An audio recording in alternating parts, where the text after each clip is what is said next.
Comfortable, warm.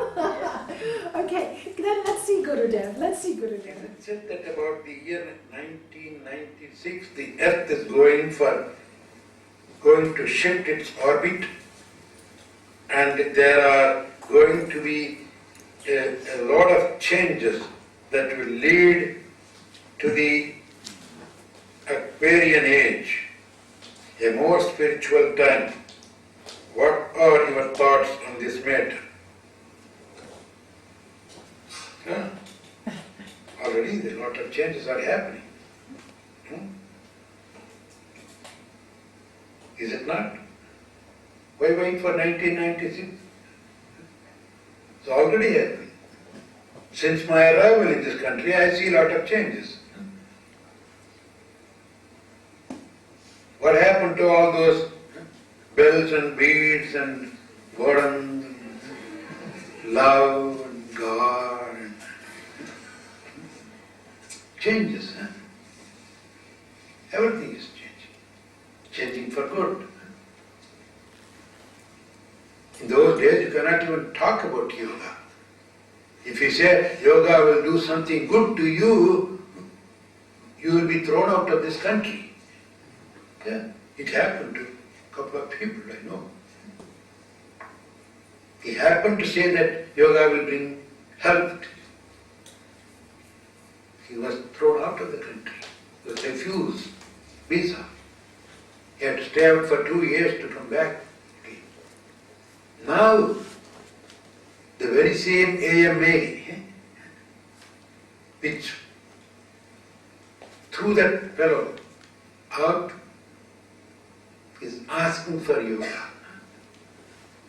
There was on the front page in USA Today, meditation, asana, pranayama, diet will make you healthy and happy.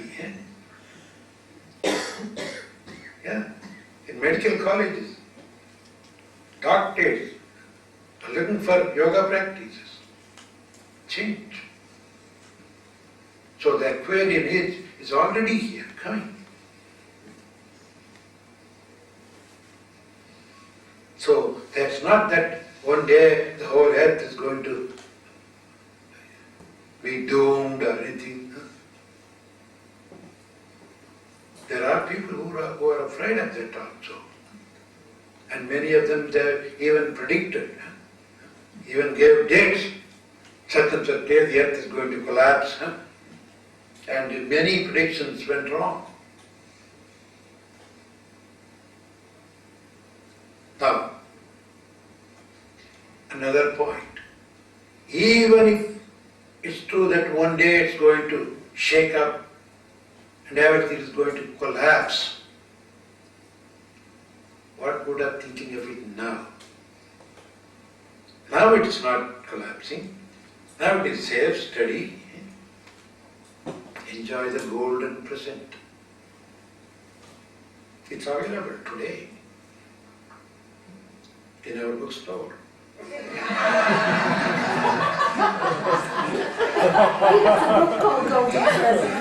Why to miss the opportunity? It's available in our bookstore.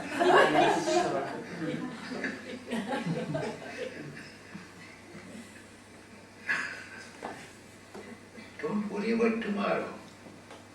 Today you are alive, everything is okay. Enjoy it. Nothing is going to be there always. The whole galaxy may go completely into dust. Came from the dust with a big bang and another bang. Finished. It's true, one day it's going to happen. But why should we be worrying about that one day and ignore today?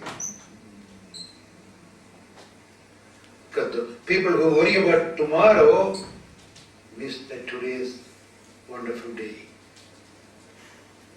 And that tomorrow's worry will make you sick today. Stay healthy today. If there is a tomorrow, let it come tomorrow. Yeah, and this is the problem with so many of us. always worried about tomorrow. What's tomorrow going to bring? Every patient I see, but Nalanie, what about tomorrow? Don't we plan? Don't we have dreams? Don't we have goals? Of course you have your dreams. You must have a dream. You must have a goal. Because if you don't have a dream and you don't have a goal, you'll just be on this earth and let the days fly away. You need to be inspired. That is the thing. Inspiration is what you need every single day of your life. Be inspired. And how do you get inspired? Only when you have a goal. Only have you a dream. But don't be attached to that dream also. So you have this goal, you're going there, and if you don't get there, think about the journey that you were trying to get there anyway. That is the fun of it. You must dream. Paramahansa Yogananda said, without a dream, what is man? Without a vision, what is man? If we don't have a vision, we will never create something. If we didn't have the vision of church, we didn't have the vision, or whoever had the vision of the bazaar, I don't know whose idea it was, we would never have had the bazaar. And then all the people, yes, yes, yes, and that's how it works, the positive energy. Do you see? But somebody had the vision. And then we flowed along with it. And then the weather was bad, and this, well, anything, this doesn't matter. Even if we don't make any money, even if we work hours and hours, none of us was really attached to the result. We all did it for the fun of it, didn't we? We literally did it for the fun of it. And when it was over, we were quite pleasantly surprised when we heard, 1,800, we only expected much less. Some people expected more. So I'm really happy. Every penny helps. And look, already one shelter's helped, another shelter's helped. And Les just told us today with that 800 euros more that you raised, we already finished the soup kitchen. So the other 600 from the bazaar can start towards the sports field. Do you see? More than we have. Because he's also raised another 1,000 something. So between us, we've done it. So don't worry things. Just have something good in your mind. And if it doesn't work, it doesn't work. If I tell you how many times we've been in Nepal, and then we've been now in Sri Lanka, and we've had people cheat us, people that you're happy to help, give everything to. How many times it's happened to me in my life? And with Les as well, with the charities, how many times has it happened? Do you give up? Do you say forget it? Because if we give up, and we don't have the faith in human nature, who will? Yes, of course we're sad. What can you do? The world is like that. Do you blame them? No. They're so poor, they don't know anything else. They see money, they just want to grab it for themselves. They weren't taught sharing. How are they going to know about sharing? But we were. So at least even if 10 children were helped, we've done our job, right? Yes, we could help so many more, but can't be helped. These things happen. And this is the faith.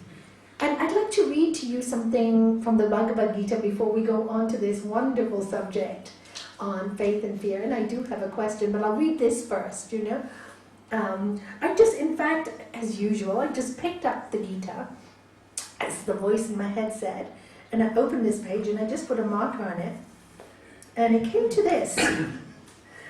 This is just perfect. Whoever lets go attachment to the fruits of his actions and instead dedicates his actions to the universe is not touched by sin, like the lotus leaf is not touched by water. What does it mean by letting go to the fruits of your actions? You just do. Follow that dream. You just do the best you can now, at this moment, at this place. Whatever you can do, contribute. And here he says God, and I put the word universe, because God is the universe to me. Everything is divine. I mean, if you read all the Upanishads, they say, where is God? They say, up, down, in you, outside you, on the tree, on the mountain, so everything is divine. When you think of everything as divine, and you work, including yourself, and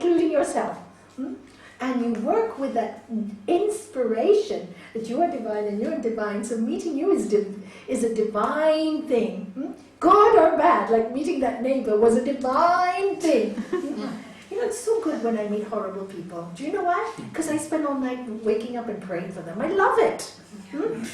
Otherwise, if I meet good people all the time, I meditate half an hour, the world is going to look after all my friends, look after all the Sangha. I meet a horrible human being, I have to feel I have to stay up the whole night meditating for this person. You know? So thank God for horrible people. They make you pray more. Good for me. Good for my energy field. Do you see? So when you look at life like this, there's no disappointments. Everything is a gift.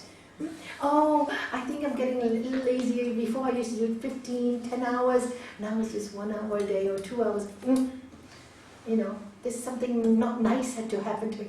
Oh, so sad in your heart. Isn't it true? When you're a little sad, you're a little bit more devoted. So the plan is perfect. It's always perfect. There's nothing to fear. See, fear is the belief that you're going to collapse, that there's going to be an end of you. But what is there to fear? There is going to be end of you. You are going to die and you're not going to be you anymore. So what is there to fear? Once you understand this truth, and they'll tell us this later on, you will start to feel very free in this world and enjoy your life a little bit more. You won't be so stressed about everything. Be more joyful. So he says that when you do all these actions without expecting anything in return. So he said, oh, all I try to do is good for people, and everywhere I go, we get hurt. This one tells us, no, this is the way of the world. We can surf the wave. Thank you for experience. Thank you for life. I'm living. What is life without a challenge? Gurudev said something to me years ago that stuck in my head. He said once he made a movie, and he wanted to make it a really peaceful movie.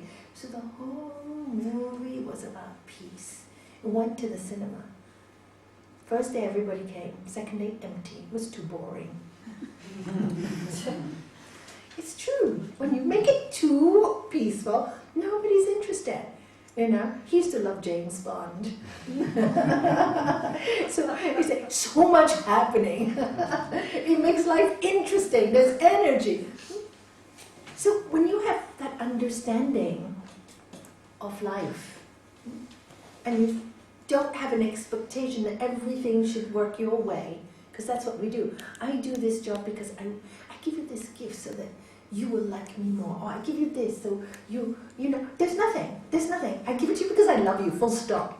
And I don't love you, I don't give it to you. Like children are so honest. They're so truthful. They feel like it, they'll do it. They don't feel like it, they'll tell you, no. I'm not, you know, how many times have they said, oh, we're not staying today, we're going out. They're bored. No problem. And other days they want to sit. No problem, we love to have them. No judgment, do you see? Then you're free.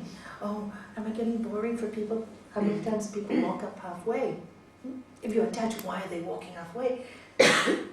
You are talking to people because you want something for yourself, then you will always be in a prison. You'll always be caught in a prison. Our master used to say, silver cage, gold cage, still a cage.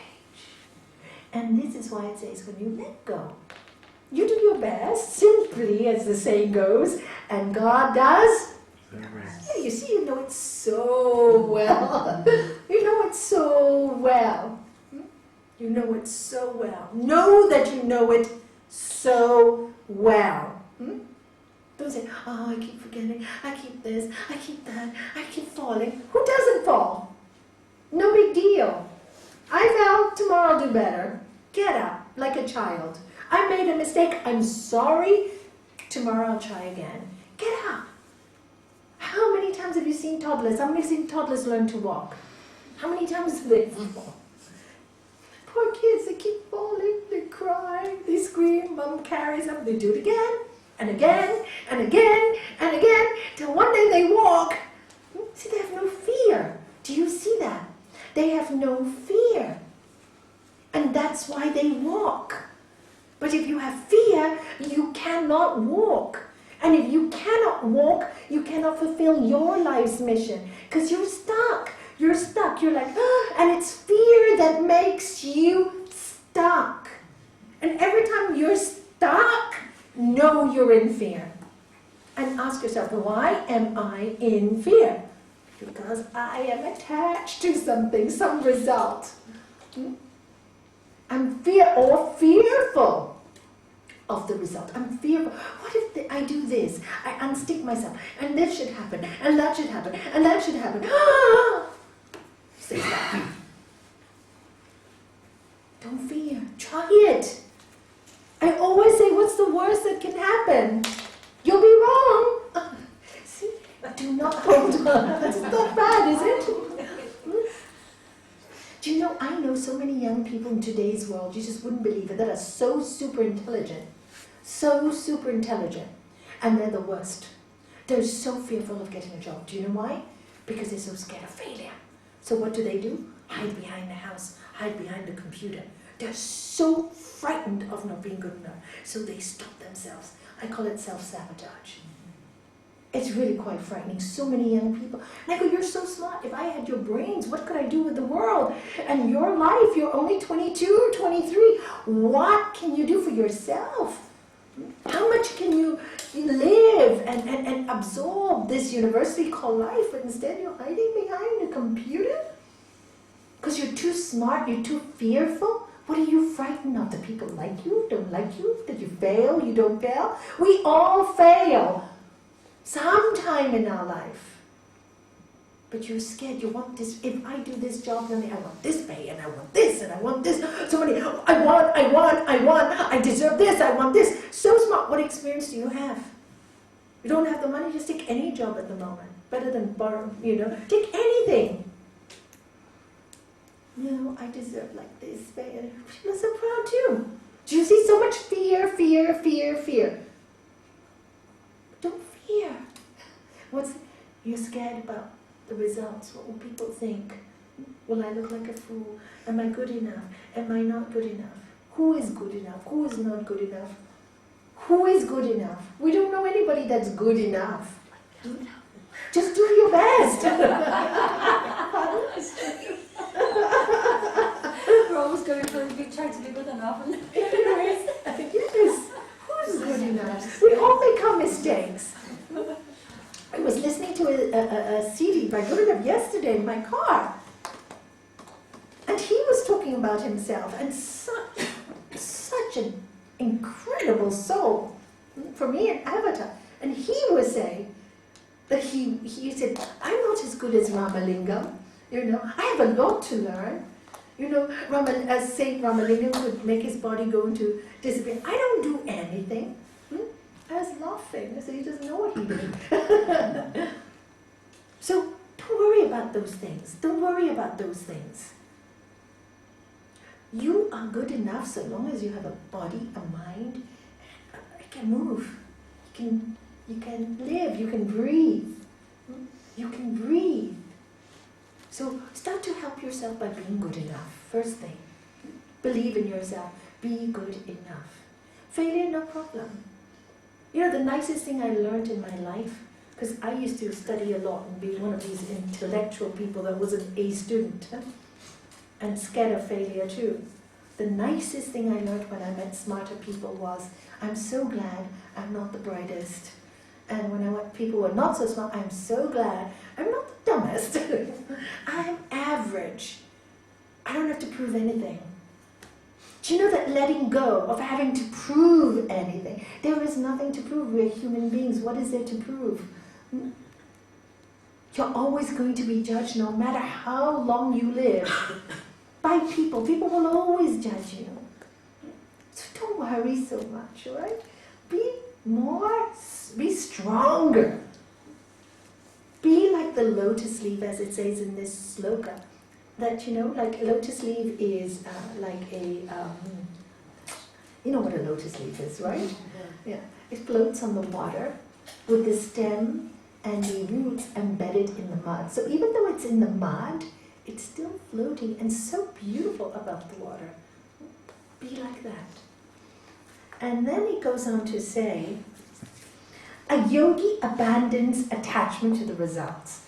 To purify himself further, he still continues to work with the body, mind, intellect, and senses. So it doesn't mean just because, I'm not attached to the results. You know why? Why bother? plan is perfect anyway. I don't really need to put in any effort. I don't need to do it. If everything is determined for us, what's the point to work? Many people tell me that. Many people. If it's all planned, why should I work? And it says right here, you don't. You still, to make yourself more pure inside, you continue to work with your body. As Gurudev said, keep the body healthy, your mind, keep it clean, your intellect, know what you do have and work with it. Use it for some use, make it useful. And your senses. And your senses, what are your senses? Taste, What are your senses? smell, Yes, please, yes. Taste. smell, touch, Yes. hearing, seeing. Yeah, that's right. Those are your senses. Learn to purify them. Why should you keep working with them? Because the senses is what drags you outwards. I have to have that. I want, I have to be like this. Learn to work with them so you're in control. Don't let them control you. And normally the thing that controls you the most is your fear. It's fear. Fear controls you. It stops you from being you. Totally and comfortably you. So that's what it's saying there. By steadily, I love this word, steadily, it doesn't happen overnight. Slowly work on yourself. By steadily letting go the fruits of his actions, the yogi attains peace. Oh, I love that. I love that. So when you're like, okay, I did this and it didn't work out like that. You get quite peaceful, don't you? It's a really nice, solid feeling when you don't let life disturb you. Any of you felt that? Isn't it just great? When things don't work out, it hasn't disturbed, it hasn't taken away your joy. It's such a sense of freedom. It gives you such great peace. But the unyogic person, motivated by personal desires, is bound by his attachments and to the fruits. But the person who's not aware of this inner life, this inner goal, what happens to this person? They're bound. Everything you do, you want a result. And because you want a result, and because you want it that way, and you want it the way you want it to, personal, because it's your way or no way. It has to be my way, personal desire. Did you say, it doesn't say desire, it says personal desire. I want it to happen this way. And you'll be caught in that spiral. Many times in my life, I remember when our business wasn't doing too well, for example. And I would say to my husband, I said, why don't we try something else? Why don't we try something new? No, because it has to be done like this, like this, like this. You don't know, you can't do this because you can't. We were stuck in the old way. And after talking to him, long weekends, maybe 5 or 6 arguments, I was quite lucky. He would shift and he would listen eventually. To get him unstuck. Sometimes you do need to apply anger to get people unstuck. People tend to be stuck. So, it's don't get stuck in your ways, in other words, all right? And the only way you get stuck, the only reason why you get stuck is because it's personal. I set it up like this. Why isn't it working like this? It should work like this. I set it up like this. But man proposes and God disposes. You gotta be a little adjustable. Got to go with the wave. Sometimes we propose things, they just don't work out. We don't know why. There's nobody to blame. That's what I have learned all these years. I realize one truth. There is nobody to blame. There's only one thing to do. Get up, inspire yourself, and move forward. That's the only thing. And if you can inspire others to get them to move forward, do this. Because that's the only thing you can do. And the next one. By mentally renouncing the fruits of his action, the yogi's mind becomes disciplined. Thus he knows himself to be the Atman, happily abiding in the city of 9 gates, the body. He knows that he is not the doer who acts or causes to act. Now what happens when you start to let go of all these personal desires and things wanting to happen your way? What happens? After a while, you gently learn a way of non-attachment. It happens naturally. You won't, it's not a forced thing, you just gently knows that. And when you start to live like that, what you start to realize is like there's a little distance between you and you. You, the ego, the personality, and you, the Atman, which is the soul, the spirit. You start to see that there is a soul watching you, the ego. And when that starts to happen, that little bit of disconnection, sometimes it's a very strange feeling. You feel, oh my God, why am I not getting emotional over this? Why am I not reacting to this? It's a different kind of feeling. But when you enjoy it for some time, it's really a sense of peace, great peace that abides in you. And when you have that great peace, you know, I'm not this body, I'm not this mind, immortal self, I am. You really know it. You're not just saying it. We can sing it, we can chant it, you can say it. But when you stay in that silence, and you really can recognize one that is working through you, you realize, I really do nothing. I'm just watching. So who is it doing? You know, and one of the ways I got to learn this is just using a physical instrument like the heart. The heart beats all the time. Who's making it beat? Do I know when it's going to stop? Do I think every day, oh, I have to make my heart beat, I have to make my heart beat, I have to make my heart beat. I don't think that. It just naturally beats, doesn't it? So then I started to think, if that happens with my heart, why shouldn't it happen with all of me, including my soul that's decided to come on this journey? I trust that my heart will beat when it should beat. I trust that my heart will stop beating when it will stop beating. I don't know the time. So why shouldn't I do that with my soul? Trust. And so I took that step and said, I'm going to trust. Whatever is passed to me is for me to do. So if it comes my way, I will do it. And then you get lots of text. I'll just do it. I won't say no. I won't say no. I'll do it. And soon I'll know if it's yes or no. I don't worry about the results. I'll just do it. If it doesn't work, it doesn't work. If I found it's too much for me, I'll say no the next time. But just say yes first. Yes. Because the no is something personal. And maybe that energy knows much more than I do, because I seem to be getting it wrong.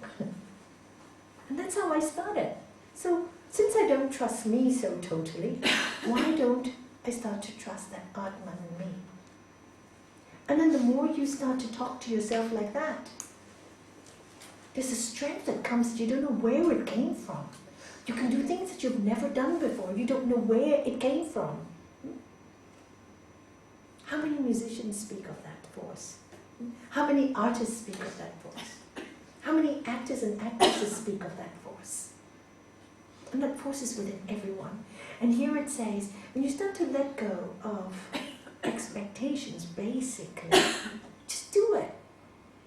There comes a silence. Within that silence, you watch yourself. When you watch yourself, you know you are not you. Or you know you are it. I'm so sorry. You understanding me? And if you're it, means the potential is amazing, right? Because it is everywhere. So are you going to trust that little ego that's full of jealousies and anger and fears? Or are you going to trust it? And the attitude of it is love. Truth, knowledge, bliss, absolute. That I do know. Why? Because when I'm in those things, wow, there is peace. I'm in God, I'm in it. When I'm in fear, I am definitely not in it. And nothing flows. Nothing flows when you're in fear. Haven't you noticed? Nothing flows when you're angry. Haven't you noticed? Nothing flows when you're fearful. Haven't you noticed? Nothing flows when you're stuck because you're fearful. Haven't you noticed? But when you're in that energy called love, it flows. So how do you get from fear to love? It's a question a lot of people ask me when I see them privately. You start to love your fear. You make friends with your fear. You don't avoid it. You don't stay stuck in it. You talk to it. You've come to me to teach me something and I've stayed stuck. I don't want to be stuck in you anymore. I want to be happy. To be happy, I have to let you go. So please, now I'm willing to let you go. I'm willing to let you go. Because I'm fed up of being stuck. I'm fed up of being in fear. I'm letting you go, go, go. You talk to it. I'm not frightened of you anymore. And the only way you can conquer something is going into battle with it also at the same time. So with great love, you say, you're telling me not to do this? I am telling you, I'm doing it. And how do you train that you're going to do it? You sit with yourself every day just before your meditation. You ask for strength, you ask for blessings, you ask the universe. It's full of power. Give me some of that strength. And then you visualize yourself walking in your fear. You visualize your knees shaking, everything shaking, but you're walking through it. You're going to battle it. And you see that you come out a victor. You see it. You visualize it. Every day you see it. You see it. You see it. And as you think, but see it with faith. Inspire yourself. Say, my fear has not worked. Enough of it. You know, I love what my aunt said to me. You know, when she was telling me about problems. And the fifth time she said it to me, after a few years, she said, I looked at her and she just looked back. She must have got my feelings. And she goes, oh no. I said, what? And she said, I sound like a broken CD. I keep repeating the same thing over and over and over again. I should change my CD, right? Yes. Just change it. And she did. She's extremely happy. She's amazing. She's an amazing woman. Amazing woman. So just change your CD. Don't repeat. There's so many CDs, millions of them in the world, aren't there? Aren't there so much good music? Sometimes I don't know, what am I going to listen to? Mantras today? Or should I listen to Beatles? Or should I listen to, you know, I don't know, there's so many good songs out today. But sometimes should I listen to the music my grandchildren listen to because it gives you so much energy? Wow, it's such a delicious world. There's so much to listen to. So change your CD. Don't think small. There's so much you can do, so much you can grow. Don't put yourself into that place that you're in a prison. Who has locked you but your own personal desires? You're the one who said, I want it this way. So you put your noose around your neck. It doesn't happen, doesn't happen, doesn't happen. I'm being strangled down there. I'm living in fear. They're doing it to me. Nobody's doing it to you, my friend. You put it there. You allowed it. All you have to do, cut. Let go. Just cut it. So make friends with your fear. That's how you do it. Don't avoid it. Everything you're frightened of in your meditation, ask for strength to face it. If you're scared of death, talk to death. Talk about death. We had a student, Rajani, do you remember? She came to me about 20 years ago. So frightened. You can't eat. Oh, you know Rajani from Gibraltar, the Indian sweet lady that comes all the time, yeah? So sweet, right? All the time. I die. Literally, that's how she came. It's okay. Once you know you are soul, just keep coming to the satsangs. Just keep coming. Keep reading. I have my own guru. No problem. Doesn't matter. Your guru and my guru is all the same teacher. Just come. Just get. And let's talk about death. I told her what books to read on death. I said, oh, I can't go there. I can't. No, just talk about it. You know we're all going to die. We're all going to die. Come, Auntie Rajani. Come, let me hug you. It's okay with that joy. Anyway, many years later, a few years ago, her husband passed away. My God, she was a joy to watch. There was no fear. She had faced it all in her mind, read it all, prepared herself, so when he passed, she was so prepared for it. And I thought she wouldn't. I still thought she would break apart. And I told her, I said, Auntie Rajani, I said, of course I miss him, but I'm not scared. I know I'm Atman, he's soul, he's gone to the soul. Of course I'm going to miss him, but I'm not scared. I'm not frightened of death. I told him if he wants, he can talk to me in my dreams, like you do, Nalanie. That's what she told me. Yeah. And really, she's not frightened. Because she made friends with her fear. It took time. It didn't happen overnight. And I wasn't even sure. Sometimes you wonder when a person is so deeply engrossed in fear, will they ever get out of it? And again and again and again and again, over the last 25 years, every single person that's worked with this science, I've seen have gotten out of their fear. I've seen it. But they have to do the work. If they expect me to do it for them, it cannot work. Because they have to do the studying, they have to do the learning, they have to do the sitting, they have to sit with it in their minds, they have to do the travel with it, they have to face it. And they do, and they're out of it, they're free. And I go, don't you feel she's so happy? She's such a happy woman now, and so lovely, always smiling. And isn't she? Her face is always shining, isn't it, when we see her? And so sweet, what a sweet lady.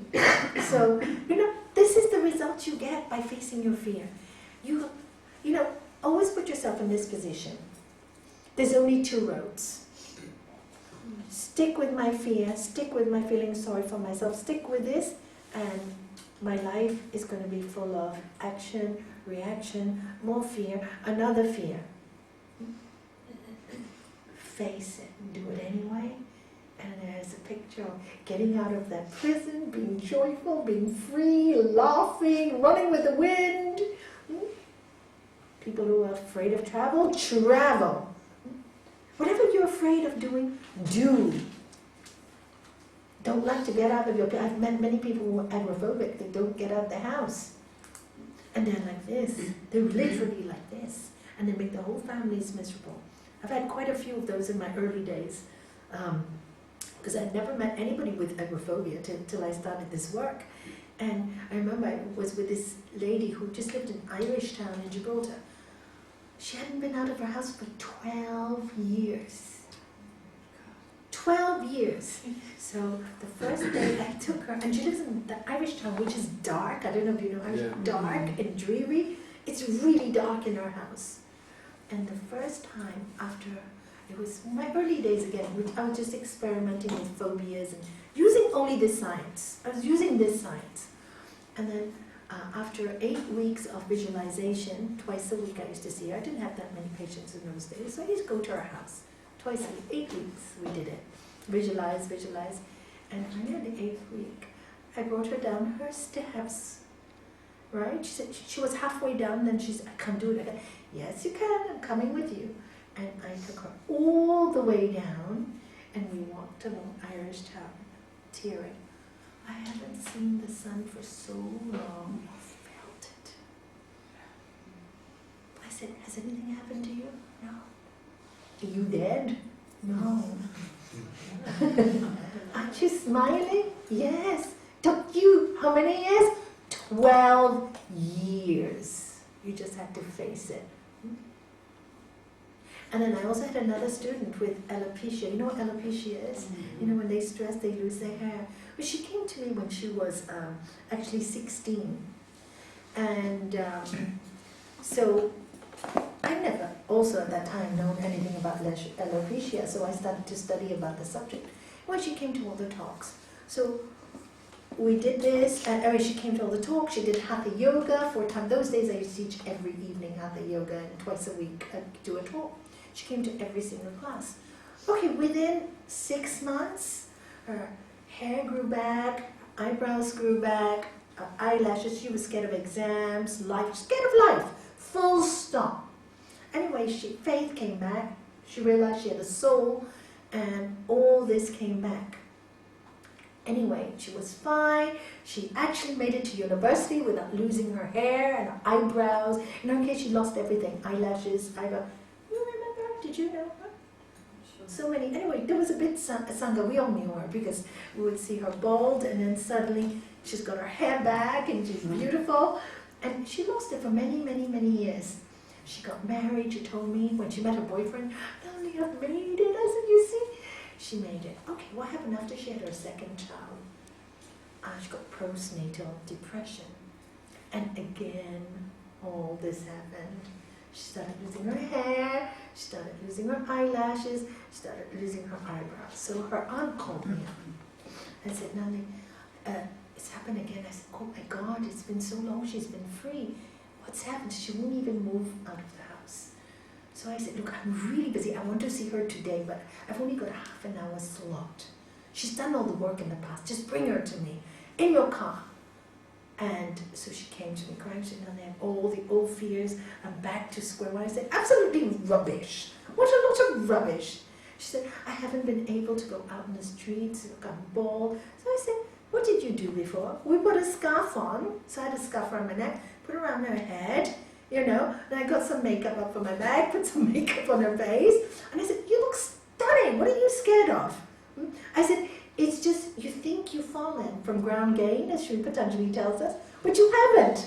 You haven't fallen. You can do this. She said, can I walk down Main Street again? What will people say? I said, normally after you have a baby, explain to her, your hormones change. That's all that's happened. And you got stressed out by it because you lost your strength. Have you been meditating? No, I've left it for a year. Start again. But all the old things that you do will come back very quickly. Yeah, this is the CD. Listen to it. Listen to it. I gave her 6. I said, what we're doing. So we're getting up and we're walking through Main Street. I can't. You can. I can't. You can. I can't. I said, how long have I known you? How many years? Don't bother me. We've done all this before. I'm not repeating this, all those years of work again. You can do it. So I literally took her by the arm like this, and I said, hold tight. No one can insult you while I'm near. They wouldn't dare. And I said, besides, you look beautiful. So we start walking down Main Street. She did it. She just shaking, holding me. Just that one time. And I said, is it so bad? No. See, you did it. Didn't you do it? I've done it. Now let go of my arm. Can I hold on one more minute? Okay, one more minute, then let go. And she let go. And then again, she got her freedom back. Just face it right away. Sometimes you can fall again, like this girl. But if you have the basics and you know the knowledge, hold on to it. Hold on to it tight. She just needed to be reminded by me. That's all. So it's amazing what your mind can do. It is so amazing what you can do. But then otherwise, you know, can you imagine if her aunt didn't call me? She was embarrassed, actually, to call me because she thought she had failed me. What a lot of nonsense, and nobody can fail me. I can only fail myself. Worry about failing you. You are more important to you. I can't live in your body. You failed you. You didn't fail me. So thank God her aunt called. You see, she was even that frightened to call. And when people are sincere, God always arranges the time, the space, there's a cancellation. Always I have seen when people are sincere. Always happens. So, and she's fine again. She's fine again. But I haven't seen her now for maybe 6 or 7. I don't even know if she lives in Gibraltar anymore. But it's great. It's great when people have their freedom, they grow, they become free. It's wonderful. It's wonderful. So, the next one. The Lord, the indweller, does not directly create forces that move in the world or anything that happens here, nor is he in any way affected by them. Nature does all this. So he's telling you, the indweller, the God within, the indweller, does not create forces that move in the world or anything that happens here. That's so. is not the one that's, do you hear that? It's not punishing you and doing this to you and doing that to you. Oh, I don't know why God says that to me. It's not doing it. Did you hear it clearly? That indweller does nothing. It doesn't create all these things in you. What does it? Prakriti. What is Prakriti? Nature. We're living in nature. What's nature? The gunas. What are the gunas? The forces of nature. While you live in nature, nature deals with you. What are the forces? Positive, negative, and down. Nature does it to you. So you can't conquer nature because you, the indweller, you're the indweller. You're everything. You don't get involved in that. But when you get involved in you, then you are tormented by nature. You are tormented by life. Know who you are. Know who you are. You're the divine self. No, you came here, your energy came into the body, and your energy will leave the body when you leave your body behind. So you're not really this body and this mind. You've been given a personality trait. Why? Because you've had things that you've done in other lifetimes that needed to finish off, or you wanted to, you desired. I want this experience in this life. So you have it. Now you ask for this experience, now you get it, you don't want to face it. You want to cower away. That's when you know you're not fulfilling your life. When people get this feeling, I know there's something I need to do, but I'm not doing it, it means you're not doing it, precisely. Because you got this body with this mind and this soul to do whatever you're doing. How do you know what you're doing? By living every day just happy or peaceful or content. Then you know you're doing whatever you need to do. And when you're content, what you are supposed to do will be so clearly imprinted in your mind. It will be there. It just, you wake up and you know you have to do it. It's so amazing how that happened. You know, just 10 days ago, I had a dream. So clear. You know, woke up, clear. I have to take my eldest daughter to a very good spiritual osteopath. And she has to do hatha yoga because she sometimes walks like that. She's a bit of, and I've been noticing, but you know, sometimes you notice and too busy you don't do it. So I called my daughter the next day. Shani, I'm making an appointment with for Tara to see a very good osteopath. And she has to start hatha yoga. So I tell my granddaughter herself, Granny, why I don't want to go, I don't want to go, I don't like, osteopaths don't do anything. So I called Debbie Durante, who knows all the best natural doctors here. I go, Debbie, you know my nature. I want somebody who's sincere, spiritual, and kind. So she introduced, he's in Marbella, no problem. I'll take Tara. So I call the osteopath.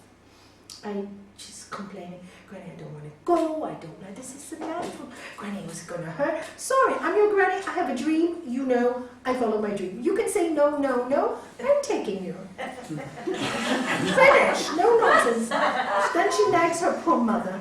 She leave my daughter alone. It's not her that's saying you have to go, I am saying you have to go. And I don't take no, I really don't take so. Follow my dream, I take her. Honestly, he was so good. I could see her hold, he was showing me this way, and he was manipulating her. And I saw her straighten up. And she loved it. She loved it. And then he goes to her, you know, your spine needed this, and you really needed this treatment because you had this, and she answered, and then she goes, and he goes, you need to do hatha yoga. And your granny's a teacher. And then I go, Granny, tell him your dream. She no longer thought Granny was crazy. So I told him my dream.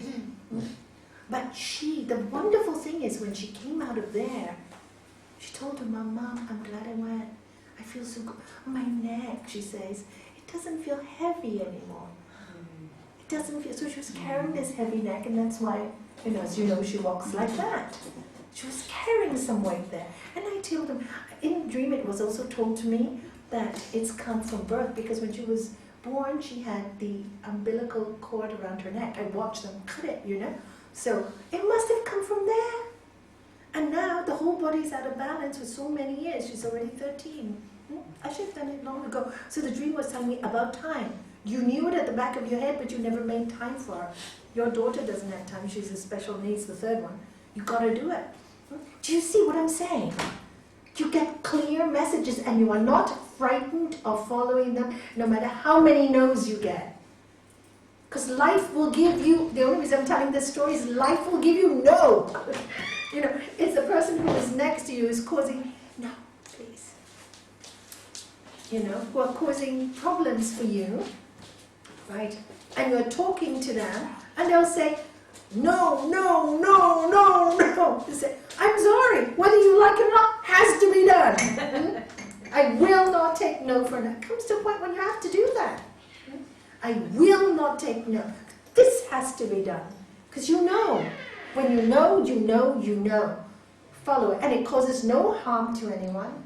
And some benefit to someone, yourself included. Do it. It's a perfect action. But you will always get no from people. Always. Don't be frightened by people's no. If you know it's correct and you know it's good for them, and it makes you happy to see them well, it's a perfect action. Just do it. And so this is the having the fear, so much fear. Don't be afraid of the no's. No attachment. My granddaughter, angry with me? Doesn't matter. I told you to be as angry as you like. Not going to bother me.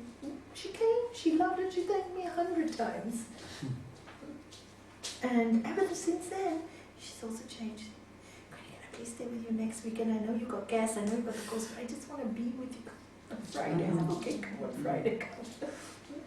Do you know? It's that faith after she saw following your dream or following something. They develop faith. And this happens with you yourself. The more you do something when you get a message.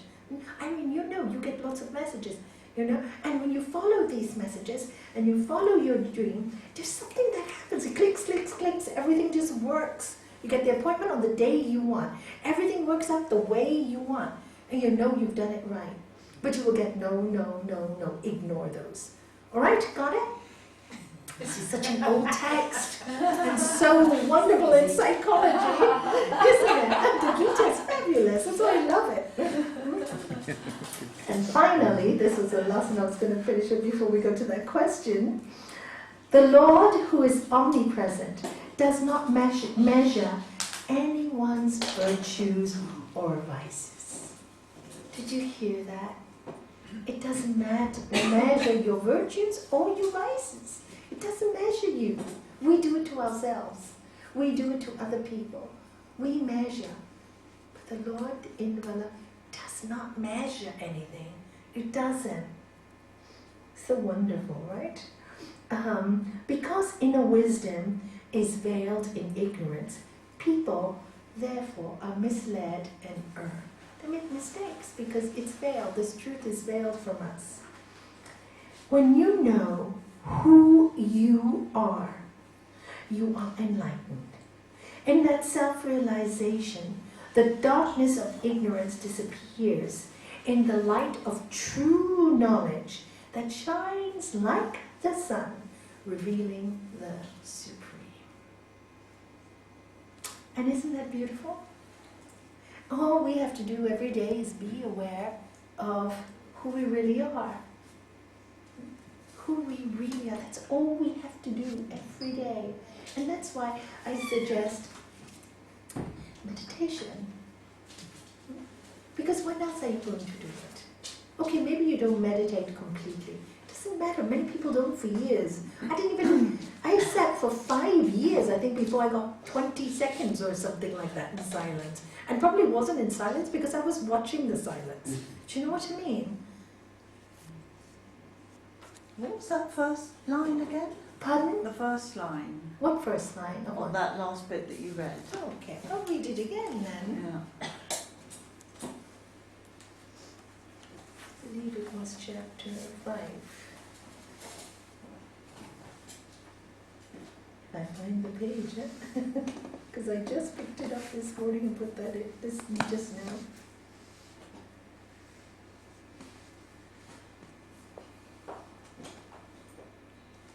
I don't find the page. Did I tell you which chapter or sloka it was?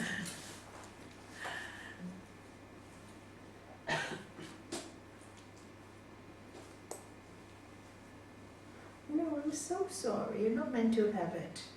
It's on the video. It's on video. We got the video. Oh, here it is. Thank you. Found it. Right here. And it was chapter 5. And it's the yoga of renunciation. That's what the chapter is called. When you know who you are enlightened. That was the first line. Is that what you wanted to hear? No. Oh, It was of the last bit that you said. Yeah. so I'll do the whole verse again, should I? When you know who you are enlightened. In that self-realization, the darkness of ignorance disappears in the light of true knowledge that shines like the sun, revealing the Supreme. Okay? Yeah. Okay. It's a mouthful. Read it again and again and again and again, and you'll get it. If you have the Living Gita, it's chapter 5. I've read today slokas 10 to 16. So let's go to this.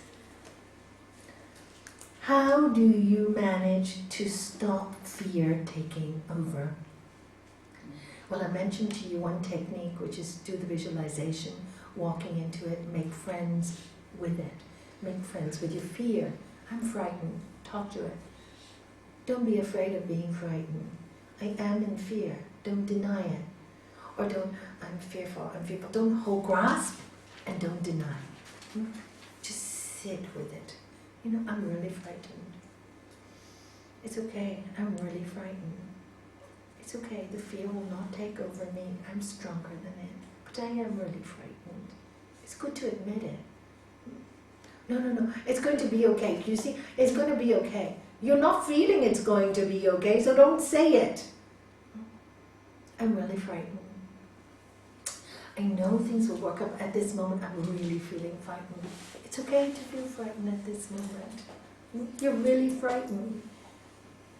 Yes, it will pass. And then she tells her, I'm really frightened. It will pass though. It will. This too shall pass. I'll do this. I'll get over it. But I'm scared now. It's okay. The moment you admit to it, it's already off. The moment.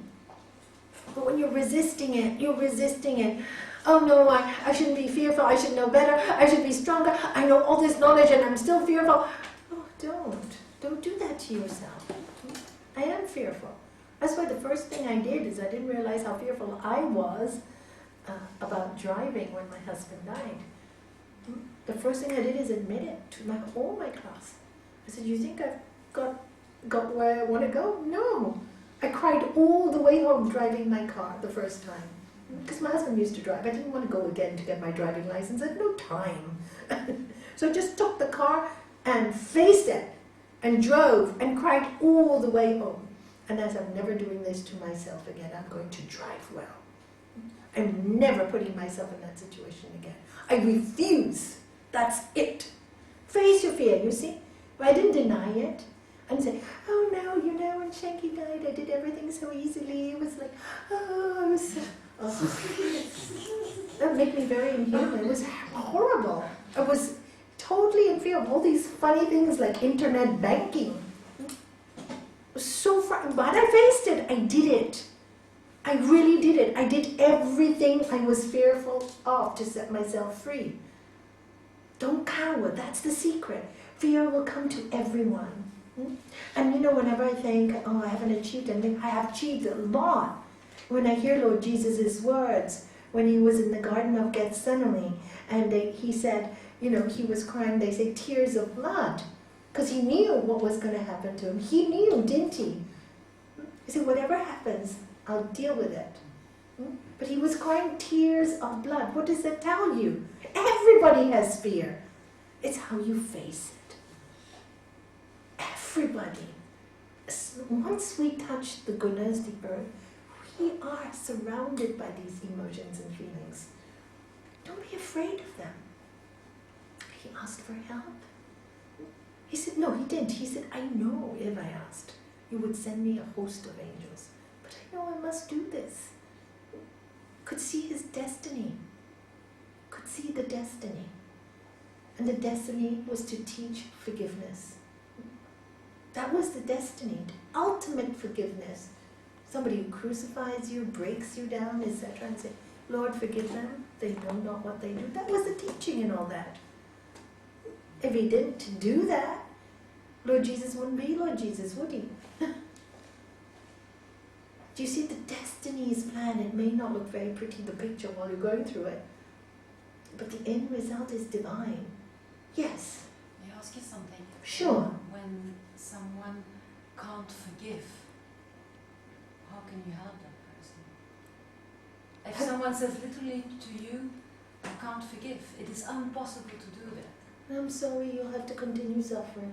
Mm. That's what I tell them. I've had people who say that. I said, I'm really, really sorry. If you don't forgive, I'm so sorry to tell you, you'll continue suffering. Your only way out is forgiveness. At least it's the only way I've seen in my life. But if you don't want to, then you can't. You can't, you can't, you can't. That's that person's destiny. Let them go.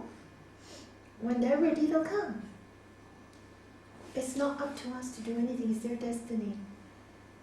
Never force your will on anybody. It's the worst thing you can do. Worst thing you can do. Yes, you want everybody to heal, but you never know why they're there. Maybe there's some lessons they have to learn, but never think it's bad for them. I always think, yes, they're going to be stubborn, then yes, they're going to suffer. Make it soon so they can get out of the suffering soon. Make it soon so they can get out of it. So they can pick themselves up quick again. But you know that that's the destiny of somebody who's unwilling to forgive. They live in anger for the rest of their lives. And that's sad, because they waste their life. And many times I say, if you're so angry with that person, why are you allowing that person to destroy your life? You should be so happy. They've already destroyed it once. You don't need to let them destroy your entire life. You're playing into their hands. Sometimes when I tell them that, their thinking pattern changes. You're right, by me being so angry, I'm giving them more fuel to hurt me. Yeah, because you're affected. Forgive them and you're free. And you can't be free unless you forgive. You cannot. Unfortunately, that's the truth, yes. Or fortunately. I had a similar situation for maybe 6 years at my hands now, that the person can't forgive and have decided that he will never forgive, because I feel he created self-identification out of that unforgiveness. 100% right. When So they can't suffering to them. Yeah, suffering to them. They bring suffering to them. Unforgiveness brings a lot of suffering. Even when you're so angry, how much suffering it brings to you. How many children angry with their mothers or fathers? They have no peace. They get sick. They get cancer. All kinds of things. One is karmic sickness, and the other one is created because of all that energy that's blocked in this area, all blocked. Even after witnessing what he's doing to his health through that unforgiveness, he's holding on to this situation, this identification harder than ever before. I know, there's nothing you can do. I'm so sorry. You can tell them gently, look what it's doing to you. Why do you want to do this to yourself? Why do you Done want to? that, done the hard way. You have to let it go. That's letting go. Otherwise, Honestly. it will take away your peace. Did you hear what it said? You cannot hold on, again, fruits of your actions. You can help them, but if they don't want to hear, you have to let go. You do your best. You have to, that's our duty. Constantly, gently to do our best. After that, we can do no more. We have to let go. We have to trust that there is a higher power that is looking after all of us, you know. And that's what I do know with all my heart and soul. That's why I never worry if somebody's in a bad position. Sooner or later they will learn. Sooner or later. Not this life, another life. It's not in our hands. Yes, Devamani. Can I ask another question Sure. in relationship to forgiveness? Yes, sure. Because a Buddhist monk that I met recently, he said there comes a time in your life where you should consider to ask forgiveness to your family and old friends while they're still here, for anything you could have said or done that needs forgiveness. Absolutely. Absolutely.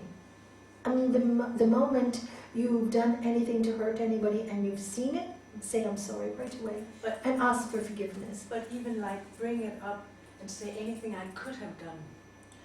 If there is nothing there, you will know. But if there's something that people have still upset with you, you will know that too. Sometimes there's no need to bring up something that's already forgiven. But if you need to say, if you are feeling it, then ask for forgiveness. It's always good to ask for forgiveness. It was just an interesting thought that I had never thought before, that he said you should really consider to do this, especially to your parents while they're still alive. Absolutely. I think you should do to everybody, especially your enemies. Yeah. Because there must be something you have done to them that make you feel, that makes them feel so bad. I mean, the first thing I went to number 63 that day was to say, I'm really, really sorry. I said, I've come to apologize for blocking all the road. Forgive me. That's the first thing I said. So I've asked for forgiveness. They don't want to give it. That's up to them. Do you see? That's the first thing I went there to say. Forgive me. You always, when you feel something, you must say it. Sign fell Oh, don't worry, we'll put it back later. We've just got a picture of your father up and saying hello to us. So, yeah, but whenever you feel, yeah, you must. You know, if you have any problems with your family members, even if you're not talking, still talking, and you feel there's something they must have felt that you've done. Sometimes you think you're not wrong, but you feel maybe I have done something.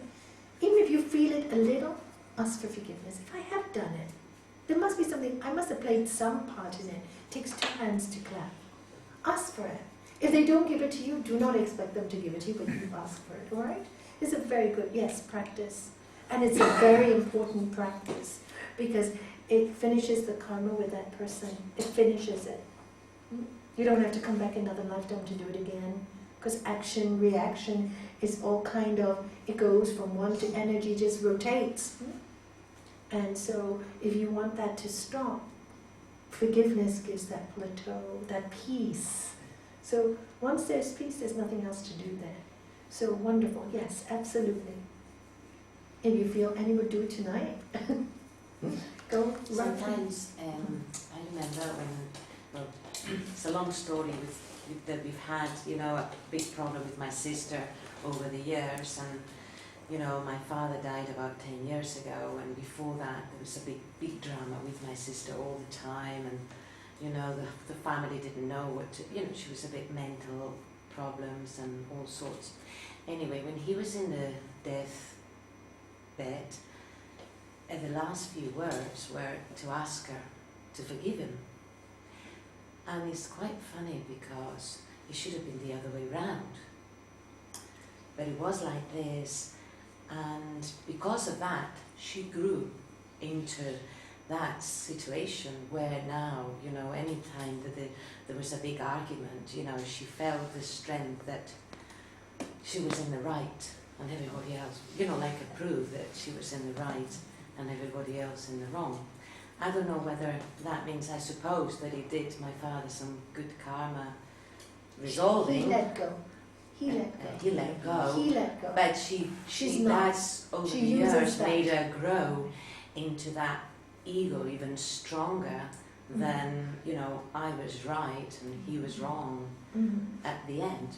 I don't know, just when you said that, I remembered that, and I thought, it probably, I'm glad, I couldn't understand that part, and I suppose that you answered that he had to go in peace in that respect. Correct. He had Whereas to. probably he ended up with this condition because of all the suffering, because of her, somehow.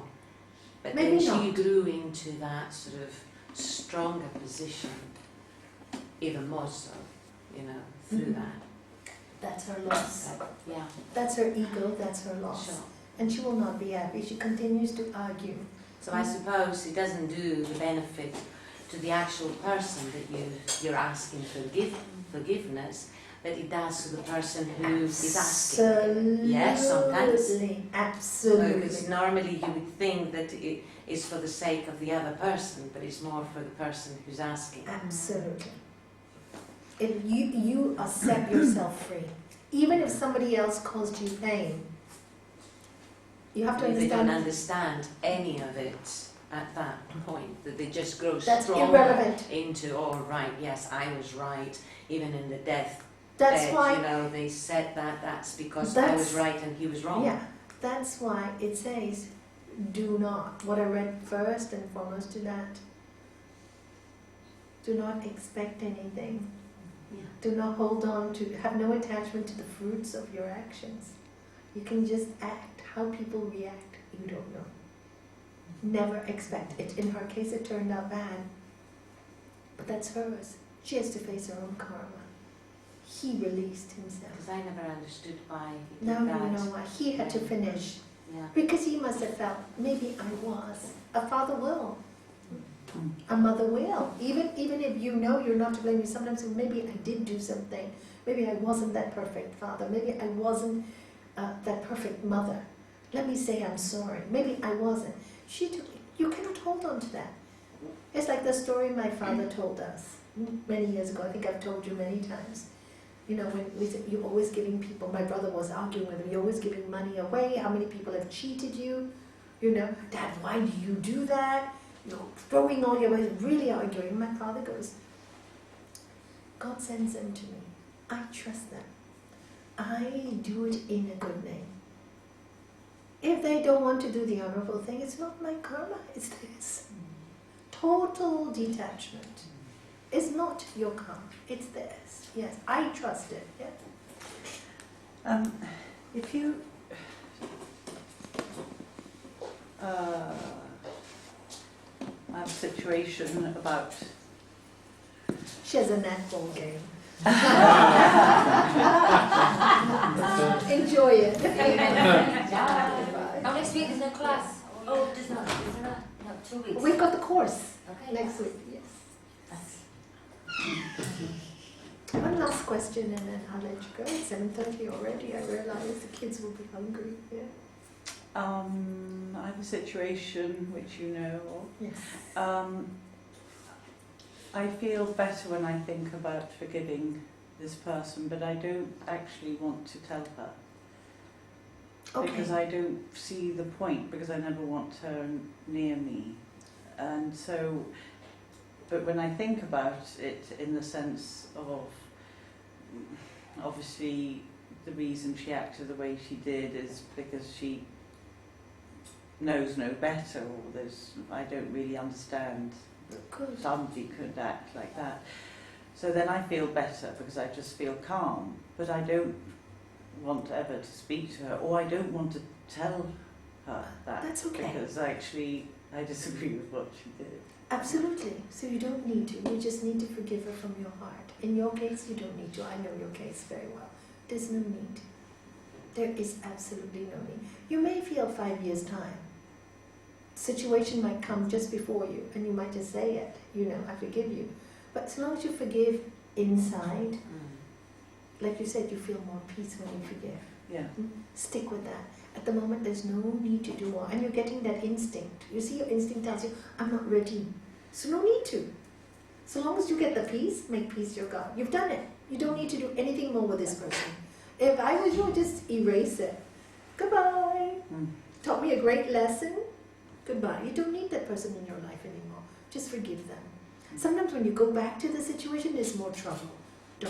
Don't address it now. It would be the worst thing you could